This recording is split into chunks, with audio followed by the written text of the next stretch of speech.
Good morning, everyone. This is Orna Rana here, your social science teacher from Cambridge International School, Dasua. I welcome you all in today's online session. I hope you all are happy, healthy, safe at your home. So let's start today's learning. Social and Political Life, Chapter 1, Understanding Diversity. Lessons Objectives. To know about the Kerala, to compare both Ladakh and Kerala, to know about the unity in diversity in India. Lessons Outcomes. At the end of the lesson, the students will be able to know about the Kerala. They will be able to compare both Ladakh and Kerala, and they will also know about the unity in diversity in India. Let's recapitulate whatever we have discussed earlier. Earlier, we have started this chapter with diversity. So, diversity comes from the word diverse, which means several or various. So, diversity means to be different from each other. People are different from each other in many ways, not just in looks, but they also belong to different regional, cultural, or religious backgrounds. These differences enrich our lives in many ways. All these different people who come from different backgrounds and belonging to all kinds of religions and cultures help to make India so interesting and diverse. Imagine a life without color. We will not like this life. We always want variety, whether it's our food, it's our dresses, it's nature, or it's our life. So, diversity is very important in our life. India is a land of diversity. It includes different languages, various types of food, different festivals, different dance forms, different religions, different regions, different historical and geographical conditions, and at the same time there are also so many things that are similar. We have also discussed like how the historical and the geographical factors affect the life of the people of a particular region, and we have discussed about Ladakh. So Ladakh is a cold desert. There is very little agriculture. It does not receive any rain, and it is covered in snow for a large part of the year. For drinking water, people melt snow. People here keep sheep and goats. Goats produce pashmina wool. People eat meat and milk products. Each family owned some goats, cows, and dojos. It attracted many traders. It was considered a good trade route, and the caravans they were carrying textile, spices, raw silk, and carpet. Buddhism came to Tibet by Ladakh. It is also called Little Tibet. Islam was introduced in this region. Ladakh has a very rich oral tradition of songs and poems. Local versions of the Tibetan national epic is the Kesar Saga. So, dear children, we have discussed about Ladakh. Now we are going to discuss about Kerala, like how the different geographical and the historical factors have affected the life of Kerala. So, let's start. You can see there is one image on your screen, and you can easily recognize that this is the Kerala. It is a state in the southwest corner of India, surrounded by the sea on one side and hills on the other. A number of spices like pepper, cloves, cardamoms are grown on the hills, and it is an attractive place for traders. Jewish and Arab traders, they were the first to arrive here. The apostle of Christ, Saint Thomas, came here nearly 2000 years ago, and he is credited with bringing Christianity to India. Many Arab traders also came and settled down here. Even Battuta, about 700 years ago, he also wrote a travelogue describing the lives of Muslims and said that they were a highly respected community. Portuguese discovered the sea route to India from Europe when Vasco da Gama landed with his ship.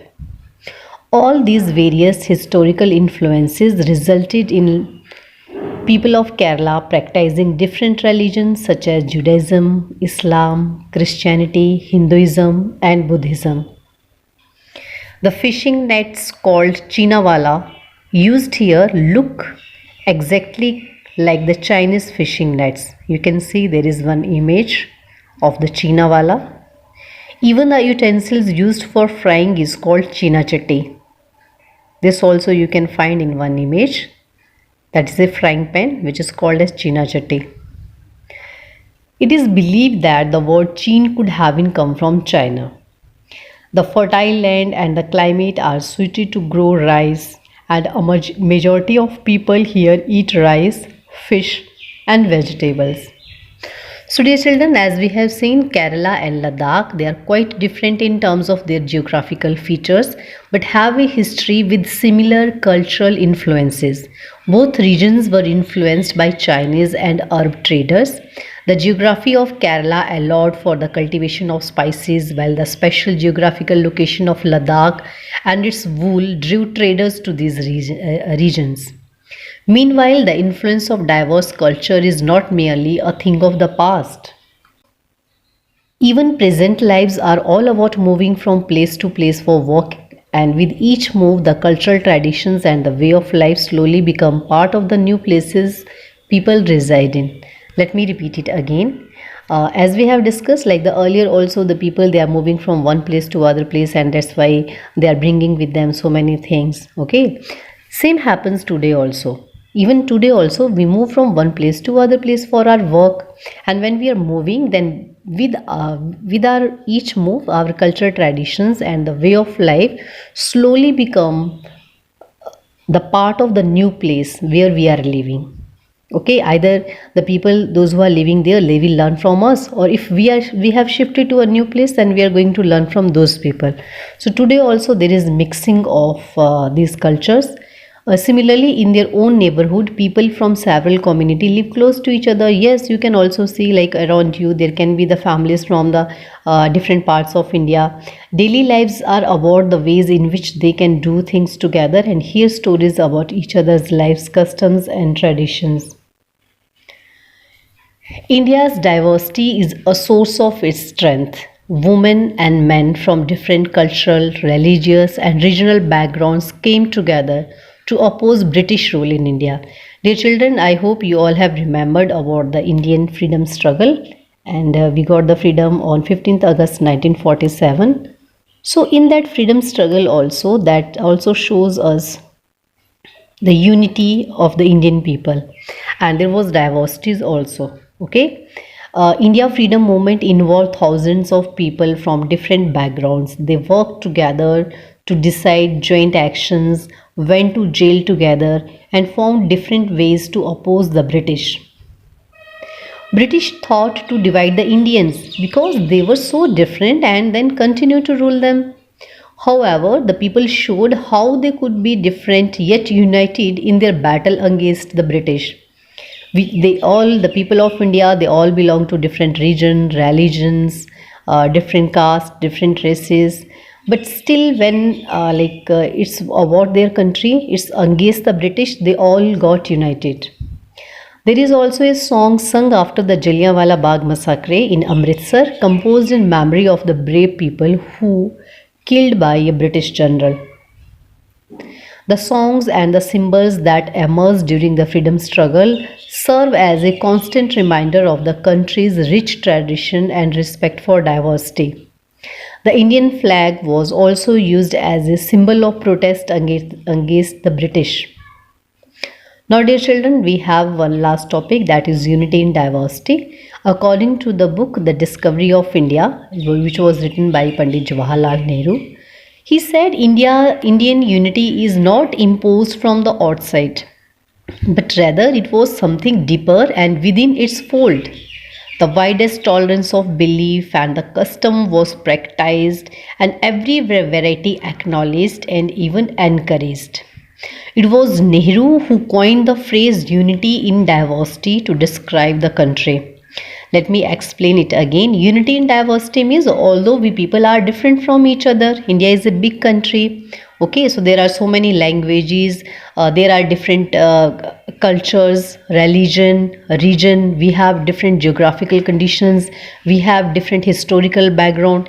We have different food habits. We have different dance forms and so festivals and so many other things. But still, we people are united.